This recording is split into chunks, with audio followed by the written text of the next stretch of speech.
श्रोताओं नमस्कार, मैं निशा नैयर एक बार फिर हाजिर हूं आपसे विस्तृत चर्चा करने उस कार्यक्रम में जिसका नाम है कोरोना से जंग जनता के संग। श्रोताओं, जैसा कि हम सभी जानते हैं कि देश लॉकडाउन के चौथे चरण में प्रवेश कर चुका है। कोरोना से जो लड़ाई इस समय देश लड़ रहा है उसमें हम सब के लिए चुनौतियां और भी ज्यादा बढ़ गई हैं। इसीलिए हमें और भी अधिक सतर्क और सजग होकर चलने की जरूरत है। हमारे प्रधानमंत्री माननीय नरेंद्र मोदी जी ने आत्मनिर्भर भारत अभियान की घोषणा कर देशवासियों को ये संदेश तो दे दिया है कि आने वाले समय में हमें आत्मनिर्भरता की ओर तेजी से बढ़ना है और हमारा यही कदम हमारे देश से कोरोना को हराने में सहायक साबित होगा। वित्त मंत्री निर्मला सीतारमण और वित्त राज्य मंत्री अनुराग ठाकुर ने प्रधानमंत्री द्वारा घोषित आत्मनिर्भर भारत अभियान के तहत 20 लाख करोड़ रुपए के आर्थिक पैकेज के सिलसिले में 9 महत्वपूर्ण कदमों की घोषणा की। आर्थिक पैकेज का जिक्र करते हुए वित्त राज्य मंत्री ने कोविड-19 महामारी से उत्पन्न स्थिति से निपटने के लिए सरकार की ओर से तत्काल उठाए गए कदमों का भी जिक्र किया। उन्होंने कहा कि 3 करोड़ छोटे किसानों को 4 लाख करोड़ रुपए के कर्ज पर ब्याज के भुगतान में 31 मई तक की मोहलत दी गई है। जो हमने अब तक कदम उठाए वो लगभग 3 करोड़ किसानों के लिए जो कृषि ऋण है वो 4,22,000 करोड़ के वो अवेल कर चुके हैं। पिछले 3 महीनों में उसके लिए लोन मोरेटोरियम दिया गया है। 3 महीने तक उनको वापस नहीं करना है। ब्याज पर सहायता दी है। प्रॉम्प्ट रीपेमेंट करने पर इनको इंसेंटिव दिया है क्रॉप लोन्स पर। और ये भी जो पहली मार्च से उनकी ड्यू थी उसको बढ़ाकर 31 मई तक कर दिया है। 25 लाख नए किसान क्रेडिट कार्ड की मंजूरी दी है जिस पर जो ऋण की लिमिट होगी वो 25,000 करोड़ होगी। रेहड़ी पटरी वाले दुकानदारों और फेरी लगाकर बिक्री करने वालों के लिए 5,000 करोड़ रुपए की ऋण सुविधा की घोषणा की गई है। श्री ठाकुर ने कहा कि इससे रेहड़ी पटरी वाले 50 लाख व्यापारियों को 10-10 हजार रुपए की कार्यशील पूंजी दी जाएगी। 5,000 करोड़ रुपए की विशेष सुविधा केवल इनके लिए रेहड़ी ठेला लगाने वाले, पटरी पर सामान बेचने वाले श्रमिक साथी इनके लिए लेकर आए हैं। 10,000 की इनको प्रति व्यक्ति सुविधा मिल सकती है क्योंकि किसी को चाय बेचनी है, सब्जी बेचनी है, कुछ और बेचना है। 1 महीने के अंदर सरकार इसको लॉन्च कर देगी। जनजातीय लोगों के लिए वृक्षारोपण कार्यक्रम के जरिए रोजगार के अवसर उपलब्ध कराने की व्यवस्था की गई है। वित्त राज्य मंत्री ने कहा कि जनजातीय लोगों को वृक्षारोपण परियोजनाओं में रोजगार देने की 6,000 करोड़ रुपए की योजना पहले ही चल रही है।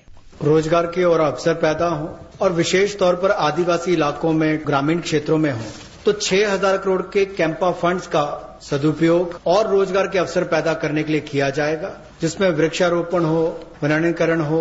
इस तरह से उस योजनाओं का लाभ आप अलग अलग क्षेत्रों में उठा सकते हैं। अर्ध शहरी क्षेत्र हो, ग्रामीण क्षेत्र हो, यहां पर भी आप इन योजनाओं को ला सकते हैं। सरकार ने उन प्रवासी मजदूरों को प्रति व्यक्ति 5 किलोग्राम गेहूं या चावल और 1 किलोग्राम चना प्रति व्यक्ति देने की घोषणा की जिनके पास राशन कार्ड नहीं है। प्रवासी मजदूर जो राष्ट्र निर्माण में लगे हैं उनके लिए राशन की सुविधा उपलब्ध करवाने के लिए ऐसे 8 करोड़ प्रवासी मजदूरों के लिए 3,500 करोड़ रुपए का प्रावधान सरकार करवाने जा रही है। जो नेशनल फूड सिक्योरिटी एक्ट में नहीं आते या जिनको राज्यों का राशन कार्ड नहीं मिल पाता या उसकी बेनिफिशियरीज लिस्ट में नहीं है वो भी इससे वंचित ना रह जाएं। यानी कि उनको 5-5 किलो गेहूं या चावल मिलेंगे और साथ में 1 किलो चना। वित्त राज्य मंत्री ने बताया कि प्रवासी मजदूरों और शहरी गरीबों के लिए सरकार ने किफायती किराया आवास योजना की घोषणा की है। कम किराए वाले ऐसे घर आने वाले समय में मिलेंगे। प्रधानमंत्री आवास योजना के अंतर्गत इस योजना को लाया जाएगा जो कि हमारे अब के बने हुए घरों को भी उसमें इंक्लूड कर सकती है। उद्योगपति अपनी जमीन पर बनाना चाहें तो उनको भी इंसेंटिवाइज करके करेंगे ताकि वो भी अपने काम करने वाली मजदूरों के लिए अपनी फैक्ट्री या उसके आसपास रहने की व्यवस्था बनाए। या राज्य की सरकारों को, उनकी एजेंसियों को हम लोग लाभ देंगे ताकि वो भी अपने राज्य में काम करने वाले ऐसे मजदूरों के लिए सुविधाएं तैयार करके दें। वित्त राज्य मंत्री अनुराग ठाकुर ने 2.5 करोड़ किसानों को मजबूती देने के लिए किसान क्रेडिट कार्ड के जरिए 2 लाख करोड़ रुपए का रियायती ऋण देने की भी घोषणा की। 2 लाख करोड़ रुपए की सुविधा कंसेशनल क्रेडिट को बढ़ावा देते हुए ये 2.5 करोड़ जो किसान हैं उनको इसका लाभ किसान क्रेडिट कार्ड के माध्यम से मिलेगा। रियायती दर पर ऋण इनके लिए उपलब्ध होगा और लगभग 2.5 करोड़ किसानों को 2 लाख करोड़ रुपए की सुविधा मिलेगी। और इसमें किसानों के साथ साथ मछुआरों को, पशुपालकों को, इनको भी इसमें लाभ मिलेगा और इससे उनके आय के साधन भी बढ़ेंगे। सरकार ने कृषि और संबद्ध क्षेत्रों के लिए 1,63,000 करोड़ रुपए के पैकेज की घोषणा की है। इसका उद्देश्य कृषि क्षेत्र में बुनियादी ढांचे, लॉजिस्टिक और क्षमता निर्माण को मजबूत करना है। वित्त मंत्री निर्मला सीतारमण ने किसानों के लिए 1,00,000 करोड़ रुपए का कृषि ढांचागत कोष बनाने की भी घोषणा की है। 20 लाख करोड़ रुपए के आर्थिक पैकेज की तीसरी किश्त के बारे में संवाददाता सम्मेलन में वित्त मंत्री निर्मला सीतारमण और वित्त राज्य मंत्री अनुराग ठाकुर ने यह घोषणा की। वित्त राज्य मंत्री अनुराग ठाकुर ने माइक्रो खाद्य उपक्रमों के लिए 10,000 करोड़ रुपए की योजना की घोषणा की। इस योजना से 2 लाख माइक्रो खाद्य उपक्रमों को लाभ होगा। सूक्ष्म खाद्य संस्करण इकाइयों के लिए 10,000 करोड़ रुपए की योजना हम ये लेकर आए हैं, जो क्लस्टर बेस्ड अप्रोच होगी। लगभग 2 लाख ऐसी सूक्ष्म खाद्य संस्करण इकाइयों को इससे लाभ मिलेगा। क्लस्टर बेस्ड पे हमने इसलिए कहा कि मान लीजिए कश्मीर में केसर है, नॉर्थ ईस्ट में बैम्बू शूट्स हैं, आंध्रा में चिल्ली है, उत्तर प्रदेश का आम है, तमिलनाडु का टर्मिक है, बिहार का मखाना हो, तो इस सब बातों को लेकर क्लस्टर अप्रोच बनाई जा सकती है। इसके माध्यम से इनकी टेक्नोलॉजी अपग्रेडेशन भी होगी, मार्केटिंग ब्रांडिंग भी होगी। वित्त राज्य मंत्री अनुराग ठाकुर ने बताया कि हर्बल खेती को बढ़ावा देने के लिए 4,000 करोड़ रुपए के कोष की घोषणा की गई है। हर्बल कल्टीवेशन की प्रमोशन के लिए लगभग 4,000 करोड़ रुपए का प्रावधान इस प्रोजेक्ट के माध्यम से किया जाएगा और 10 लाख हेक्टेयर में इसकी खेती हो पाएगी और इससे 5,000 करोड़ रुपए की आय किसानों की होगी।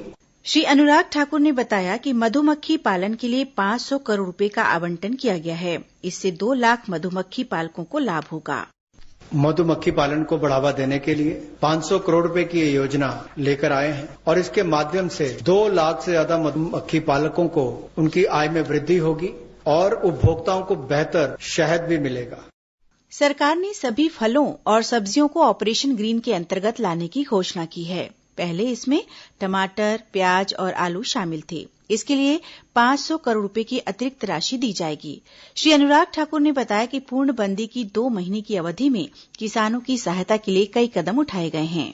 न्यूनतम समर्थन मूल्य देने के लिए लगभग 74,300 करोड़ रुपया खर्च किया गया, जो सीधा किसानों को गया है और इसके अलावा जो पीएम किसान योजना है उसके अंतर्गत 18,700 करोड़ रुपया पिछले 2 महीनों में किसानों के खाते में सीधा डाला गया है। फसल बीमा योजना के माध्यम से भी जो उनके क्लेम्स मिलने थे वो 6,400 करोड़ रुपए के क्लेम किसानों को मिले हैं।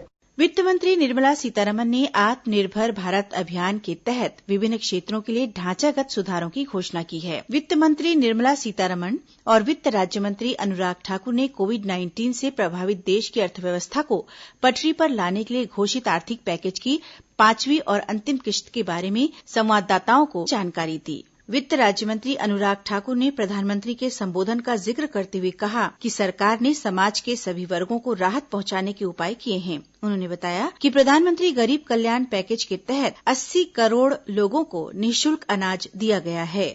फिर प्रधानमंत्री गरीब कल्याण पैकेज को हम लेकर आए 1,70,000 करोड़ का, और उसमें भी अगर आप आज तक देखें तो सबसे पहले राशन देने का काम, अनाज देने का काम जो पूरे देश भर की राज्य की सरकारों और यूनियन टेरिटरीज के माध्यम से किया, तो 80 करोड़ लोगों को मुफ्त में 5 किलो गेहूं और चावल देने के लिए हमने इस योजना को लेकर आए और इनके परिवारों को 1-1 किलो दाल देने का काम भी किया और प्रति व्यक्ति 5-5 किलो गेहूं चावल। इसके अलावा गैस की कमी ना हो, ऐसे 6 करोड़ 81 लाख रसोई गैस के सिलेंडर और इसमें 8,429 करोड़ रुपया डायरेक्ट बेनिफिशियरीज ट्रांसफर के माध्यम से किया गया है।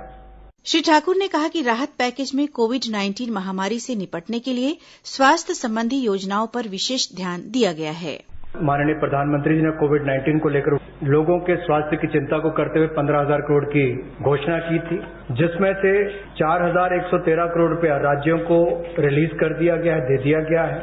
आवश्यक वस्तुओं पर 3,750 करोड़ रुपया दिया गया। टेस्टिंग लैब और किट्स के लिए 550 करोड़ रुपया और जो हमारे कोविड-19 के वॉरियर्स हैं, जो हमारे हेल्थ वर्कर्स हैं, उनको 50 लाख रुपए का बीमे की व्यवस्था माननीय प्रधानमंत्री जी ने की। वित्त राज्य मंत्री अनुराग ठाकुर ने कहा कि आईटी का उपयोग करते हुए आरोग्य सेतु बनाया गया, जिसका फायदा करोड़ों लोग उठा रहे हैं।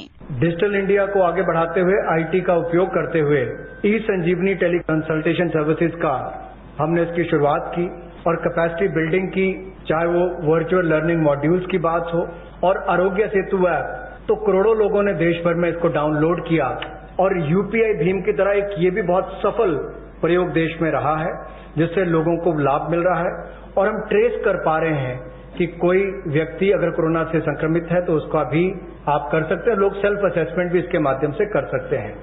वित्त राज्य मंत्री ने कहा कि शिक्षा को हर वर्ग तक पहुंचाने के लिए भी हर संभव प्रयास किया गया है और इसलिए 3 चैनल्स को चिन्हित कर लिया गया है शिक्षा प्रदान कराने के लिए और 12 और नए चैनल्स को इसमें जोड़ दिया जाएगा। यही नहीं, लाइव इंटरैक्टिव सेशंस इसका टेलीकास्ट भी हो सके, इसका प्रावधान भी एक्सपर्ट्स के माध्यम से किया गया ताकि स्काइप के माध्यम से आप इसका कर सकें।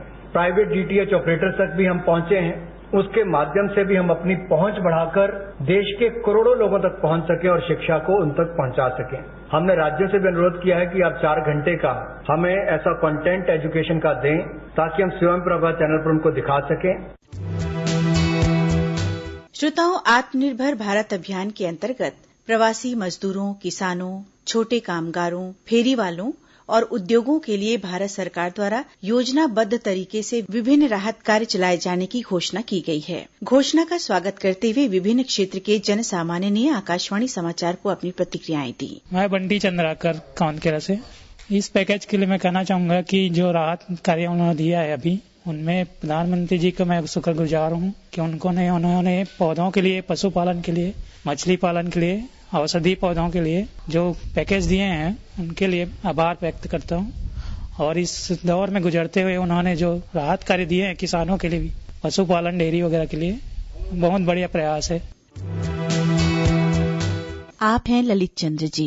देखिए, जो महामारी अभी देश में है, जिसके कारण सभी का व्यवसाय चौपट हो गया है, जिसमें किसान भी हैं और किसानों की संख्या आंकड़ों के अनुसार 80% है देश में। और किसान वर्ग के लिए जो भारत सरकार के द्वारा जो राहत पैकेज की घोषणा की गई है, जिसमें खेती भी है, दुग्ध व्यवसाय है, पशुपालन है, मछली पालन भी है और खाद्य प्रोसेसिंग जैसे व्यवस्था भी है और भंडारण और मूल्य संवर्धन के लिए भी व्यवस्था की गई है, तो वैसे भी स्वागत योग्य है। और चूंकि अभी महामारी के कारण किसान आर्थिक रूप से बहुत परेशान है, उनके लिए बड़े राहत की बात है ये कि भारत सरकार ने उनको 1.36 लाख करोड़ का जो आर्थिक पैकेज दिया है, उससे निश्चित रूप से किसानों को काफी राहत मिलेगी।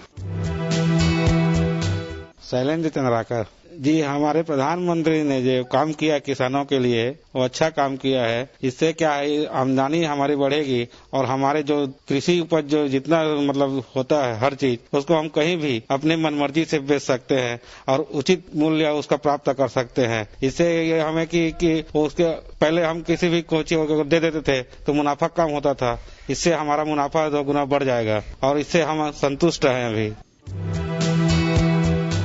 मेरा नाम प्रेमलाल यादव है।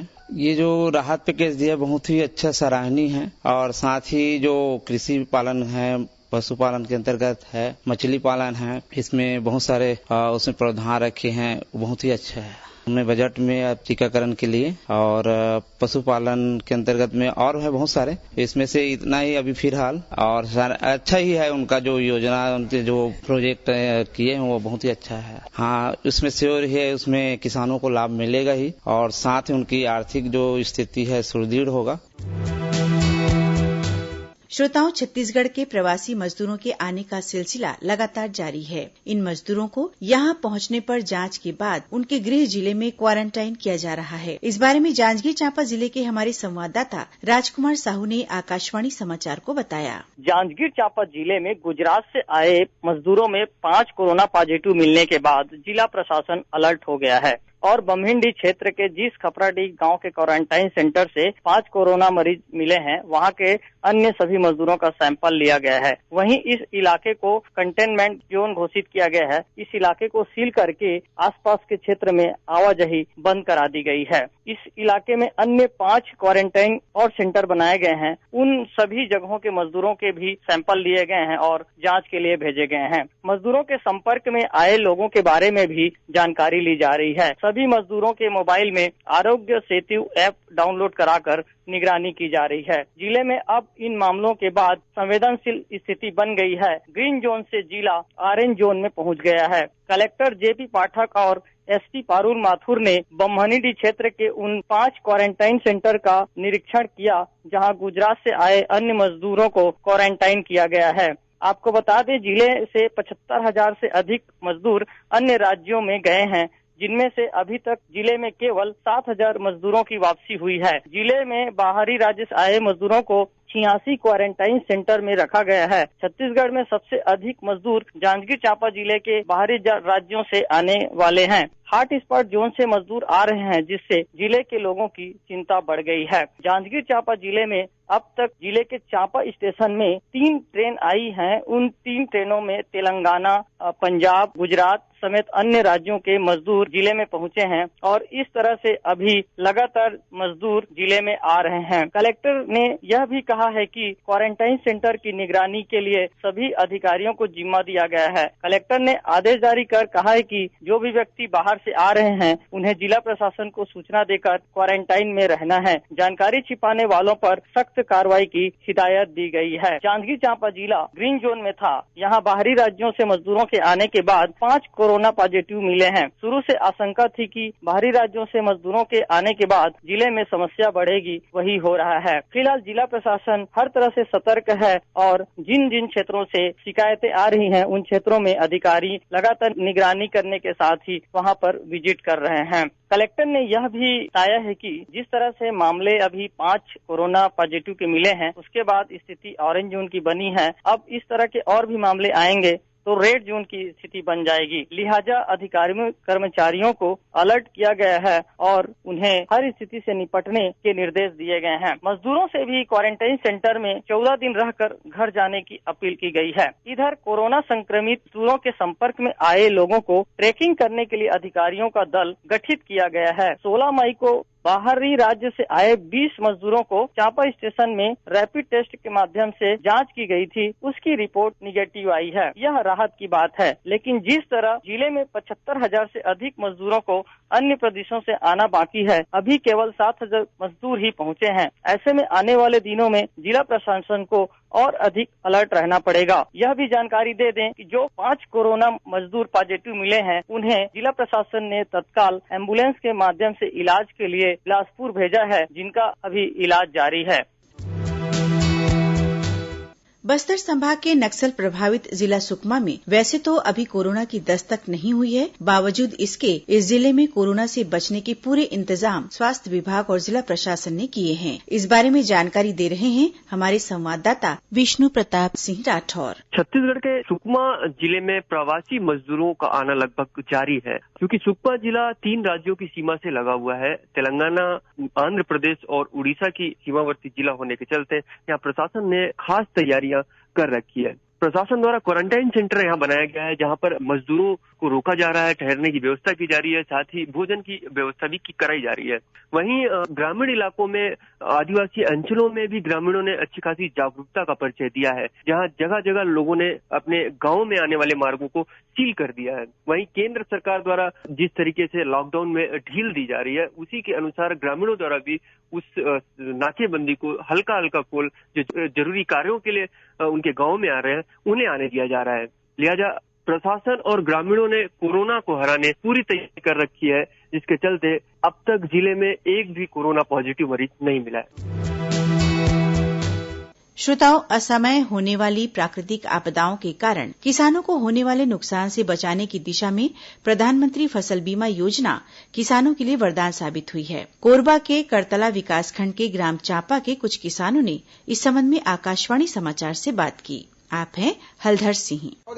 फसल लगाए बर का करे रहे? तिल्ली लगाए रहे, धान लगाए रहे और 25 एकड़ में धान रहे, 20 एकड़ में तिल्ली रही और उसमें पूरा नुकसान हो गया। पानी के कमजोर के कारण तिल्ली में भूरा माह हो गए। अब 1.5 लाख का केसीसी लिया था खाद करके, उसमें हमारे का नुकसान हुआ था। तो पानी के कमजोर से अब अभी जो बीमा कंपनी वो दे दिया तो वो में हो गए 2,84,000 प्रधानमंत्री योजना से। अगर नहीं ये योजना नहीं मिलता तो कितना नुकसान हो जाता आप लोग का? 3-4 लाख का नुकसान हुआ था। अब मिल गए तो ठीक है, अब बर भी करना रही तो अभी हम बहुत परेशानी हो जाता है। आपको कितना मिला फसल बीमा योजना से?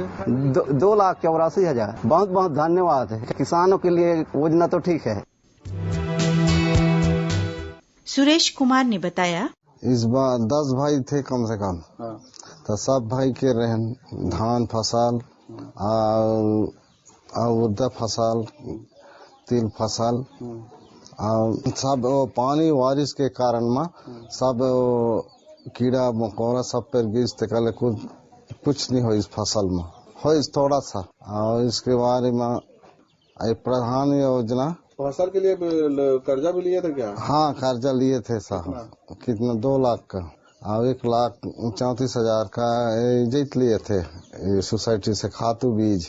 अगर बाद में सब कुछ सींच सूचक है तो सब कर दिए थे खेती में। अब वो बारिश के कारण हर नहीं हुई साहब, फसल बर्बाद हो गया। एमा सब ठीक रही, लेकिन वो बारिश के कारण में चुक गई। कैसे कर्जा चुका आपका? हम प्रधानमंत्री योजना के आधार में जो बीमा बन रही 3,51,000 के। क्या कहेंगे कि सरकार की योजना किसानों के लिए कितना फायदेमंद है? बढ़िया बन रही सरकार का योजना, अच्छा लगे मोला तो। सब छूट हो गई था, छूट हो गई, चुकता पटेदार था, कर्जदार पे दे रहे थे, वरदान है हमारे लिए। दौलत राम ने आकाशवाणी समाचार को बताया। दौलत राम जी, इस बार खेती करने के लिए क्या क्या किए थे और किस तरह की नुकसानी हो गई, पूरा बताइएगा। इस साल खेती करने की कर्ज लिया था हमें, और हम सोचते हैं कि खेती करके हम आगे बढ़ जाएं करके, इस हिसाब से कर्ज लेते हैं और खेती करते हैं। लेकिन इस साल समय पे पानी नहीं गिरने के कारण फसल लेट में लगा, और जितना भी हमारे तब लेट होता है उतने हमको नुकसान होता है। तो छोड़ तो नहीं सकते जमीन को, और किसी हिसाब से उसको लगाए थे फसल, लेकिन देरी में पानी गिरने के कारण फसल नुकसान हो गया था। फसल तो 30 एकड़ से ऊपर में लगता है, और उसमें कई प्रकार का नुकसान है सर। जो फसल हुआ था पानी के कारण वो तो नुकसान हुआ ही हुआ, और हाथी का भी प्रभाव है, और जो फसल हुआ था उसको हाथी चौपट कर दिया। कितना कर्ज लिया था इस बार फसल? मैं नकदी 1 लाख रुपया लिया था, और 30,000 से ऊपर खाद बीज कर लिया था। अभी जो फसल बीमा में जो पैसा मिला 1,42,000, उसी से नुकसान भरपाई हुआ है। ये जो कर्ज लिए थे उसका लाभकारी तो है, वो कम से कम जो नुकसान होता है भरपाई हो जाता है। सरकारी योजना से अच्छा तो है, किसानों का भलाई हो रहा है। और मेरे कहने का मतलब सभी छोटे बड़े सब किसान के लिए फायदा होना चाहिए, सबको ये मिलना चाहिए। कृषि विभाग के उप संचालक श्याम कुंवर ने बताया, योजना तो काफी महत्वाकांक्षी है। बीमा इसीलिए कराया जाता है कि जब भी किसी प्रकार के रिस्क पैदा होती है तो ऐसी स्थिति में, आपात स्थिति में उसका फायदा मिले और आपके ऊपर आर्थिक बोझ न पड़े, इसीलिए जो है बीमा योजनाएं होती है। और किसान भाइयों के लिए भी यही फायदा है कि जब कभी भी मौसम की मार पड़ती है और फसलें खराब होती हैं, तो ऐसी स्थिति में उनकी जो आर्थिक स्थिति कमजोर न हो और वो जो है अपने आप को सर्वाइव कर सके, इसके लिए जो है वो बीमे की आवश्यकता बहुत पड़ती है। और किसान भाइयों ने बीमा कराना भी चाहिए। गत जो वर्षा काल में हमारे यहाँ किसानों ने जो है वो काफी जो है रुचि दिखाई बीमा कराने में, और ये मान के चलिए कि करीब करीब जो है वो 27,822 किसानों ने जो है वो बीमा कराया। उसके 1 साल पहले केवल 15,000 किसानों ने जो है बीमा कराया था, और इस बार जो है किसानों ने इतना अच्छा रुचि लिया कि आप देखिए लगभग जो है वो आंकड़ा डबल के आसपास है, और उसका फायदा भी मिला है। इस बार जो है जो खरीफ में बीमे के जो दावे सेटल होकर हमारे पास में आए हैं, तो इस बार पूरे जिले में 5,292 किसानों को जो है इसका फायदा मिला है। और जहां राशि की बात देखते हैं तो राशि भी जो है वो 5,88,13,000 रुपए जो है वो किसानों को यहाँ मिले हैं। और कुछ किसान भाई तो जो है इतने अच्छे मतलब जो है वो भाग्यशाली हैं कि उनको जो है वो 3 लाख से ऊपर तक के जो है पैसा मिला हुआ है। तो ऐसा कितने किसान हैं जिनको लाखों में मतलब बीमा राशि मिला है सर? नहीं, देखिए इस बार क्या हुआ है कि ऑनलाइन लिस्ट हमको मिली नहीं है, पूरी ऑफलाइन है। उसके कारण जो है पूरी लिस्ट को जो है वो चेक कर पाना संभव तो नहीं हुआ है, लेकिन कुछ 3-4 किसानों के नाम मेरे पास आए हुए हैं जिनको काफ़ी अच्छा पैसा मिला हुआ है। जैसे हमारा करतला ब्लॉक है, करतला ब्लॉक में एक सुरेश कुमार जी हैं, इनको 3,51,761 रुपया मिला हुआ है। वहीं करतला ब्लॉक से ही एक दूसरे हमारे अच्छे किसान भाई है हलदर सिंह, इनको 2,84,147 रुपये मिला हुआ है। और यही कोरबा के बगल में जो दीपका एरिया है वहाँ भी जो है वो एक हमारे किसान है सीताराम श्रीवास जी, इनको भी जो है वो 2,70,000 से ऊपर पैसा मिला हुआ है। श्रोताओं, छत्तीसगढ़ के नामचीन कलाकारों ने भी इस लॉकडाउन के दौरान कोरोना योद्धाओं और श्रोताओं के लिए संदेश दिया है। ऐसे ही छत्तीसगढ़ के नामचीन लोक गायक कलाकार कुलेश्वर ताम्रकार से आकाशवाणी समाचार ने बात की। अभी जौन हमन सब जन देखत हन कि पूरा देश में लॉकडाउन चलत है जी कोरोना ला लेके, तो हमन चाहतन कि आप एक जाने माने कलाकार हरो, तो हमार प्रदेश के श्रोता मन बर एक ठन संदेश आपन के द्वारा चाहतन हमन ह। अब ये कोरोना के बीमारी के मारे तो हाहाकार मचे है माँ, और सबो जगह वही हाल है, और यही संदेश है सबके बस कि जैसा सुशासित रहो, सुरक्षित रहो। हमारे मुख्यमंत्री, हमारे प्रधानमंत्री निवेदन के साथ आदेश करे हैं जो भी तेखर अनुकूल रहो। और यदि मन में तो विचार उठते रहते महामारी से निपटे पर हम खुद लोग सजग रहना है। और ये कोरोना बीमारी पर यदि बैठे बैठे कुछ मन ले निकले हवे भाव मन, तो एक मोरे गीत के एक रूपांतर है। तो आए हवे कोरोना महामारी रे संगी प्राण तय बचा ले, प्राण तय बचा ले, जान तय बचा ले, जहान तय बचा ले। दुनिया में छाए है हाहाकारी ते भैया प्राण तय बचा ले। जिवलवा बीमारी सारी दुनिया ओला देवत है गारी। महामारी हा भारत में आए है, दही के भोरहा म कपसाला खाए है। हिंदुस्तानी हवै सावधानी रे कोरोना भागते यहाँ ले। हिंदुस्तानी हवै सावधानी रे कोरोना भागते यहाँ ले। और सबले पहली बात तो हमारे ये सेवा में लगे हैं कोरोना के कर्मी मन बर घलो एक मन के उद्गार निकले है। यहुल मैं बोलना चाहूँ सत नमन कर तो बलिदानी मन ला, अपन जी जान घर परिवार ला छोड़ के जो कोरोना कर्मी मन है, ऐसा सैनिक मन ला, कोरोना के वीर मन ला मैं प्रणाम करत ये दूसरा बदऊ नमन कर। जल थल नील गगन ले होवत है गुणगान, जल थल नील गगन ले होवत है गुणगान। धनत्वरी यौ सुषेण वैद्य के होवत है सम्मान। कोरोना के कर्म वीर के सुरता रही बलिदान। जय जय हिंदुस्तान, जय जय हिंदुस्तान। श्रोताओं, कार्यक्रम की आज की कड़ी से चलते चलते आप सभी से ये कहना चाहेंगे कि आने वाला समय चुनौतियों को और बढ़ाने वाला होगा, इसलिए हमें हर कदम पर केंद्र और राज्य सरकार के साथ मिलकर चलना है। सजग और सतर्क रहने के साथ साथ हमें कोरोना से लड़ना है, डरना नहीं। इसीलिए आप सभी घरों में रहें, सुरक्षित रहें, सुनते रहें आकाशवाणी। कार्यक्रम की अगली कड़ी में 22 मई शुक्रवार को सुबह 10:30 बजे आपसे फिर भेंट होगी। तब तक के लिए हमें दीजिए अनुमति। नमस्कार।